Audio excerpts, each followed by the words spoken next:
คือความเพียรของพวกเฮาให้พยายามประพฤติปฏิบัติเอาบุญบ่ได้อยู่วัดเด้บุญบ่ได้อยู่วัดดอกเจ้านั่งอยู่บ้านรู้เจ้าก็ได้บุญถ้าเจ้ามีสติเบิ่งหูดังเจ้าของพุทโธพุทโธอยู่นะนั่นละบุญนะเพราะนั้นมาวัดนี่จังอาศัยเอาพระครูบาอาจารย์เพิ่นเทศน์เพิ่นสอนนี่ล่ะจังว่าอาศัยเอาสถานที่อาศัยเอาครูบาอาจารย์นะเอามื้อนี้ก็ปฏิสันทานธรรมก่อนจังหันเช้าก็ถือว่าสมควรแก่เวลานี่คือขอวัดปฏิบัติของเฮาทุกครั้งบ่ว่าญาติโยมสิมาบ่มาหรือว่าเป็นปฏิบัติธรรมหรือบ่ปฏิบัติธรรมก็ตามเวลาอาตมาสิสันเข้ายามเช้าคือต้องปฏิสันทานธรรมนั่งเว้าธรรมะให้ญาติโยมฟังซะก่อนเพราะว่าพุทธเจ้าเพิ่นบอกว่าภิกษุทั้งหลายเมื่อเธอ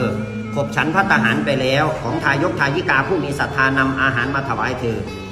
เธอไม่มีสิ่งหนึ่งสิ่งใดตอบแทนเธอจงกล่าวปฏิสันทานธรรมคือการต้อนรับแขกผู้มาเยือนนี่ญาติโยมเป็นแขกผู้มาเยือนเด้นี่อาตมาเป็นเจ้าของบ้านไม่มีกับข้าวกับน้ำต้อนรับเพราะว่าพระเฮ็ดกับข้าวกับน้ำบ่ได้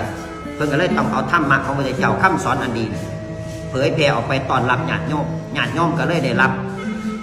การปฏิสันทานธรรมคือคำสอนเล็กๆน้อยๆไปเตือนสติเตือนใจของตนนำไปใส่ในชีวิตประจำวันนั่นแหละ